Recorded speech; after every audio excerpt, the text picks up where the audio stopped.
আসসালামু আলাইকুম দর্শক শ্রোতারা, আজকে মুয়াজ্জিনদের ব্যাপারে একটি হাদিস শুধুমাত্র আপনাদের সামনে আমি তুলে ধরছি। আমাদের সমাজের মধ্যে প্রায় সময় কাউকে আজান দেওয়ার কথা বললে অনেকেই মনে মনে ভাবতে দেখেন যে এটি একটি অসম্মানমূলক কাজ।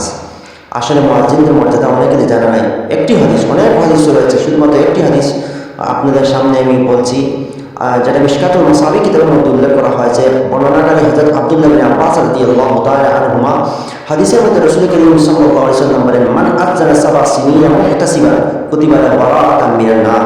আল্লাহ রাসূল সাল্লাল্লাহু আলাইহি ওয়াসাল্লাম বলেন, যে ব্যক্তি 7 বছর যাবত আল্লাহর সন্তুষ্টি অর্জনের জন্য আযান দিবে, আল্লাহ রাব্বুল আলামিন তাহাকে জাহান্নাম থেকে নাজাত দিয়ে দিবে।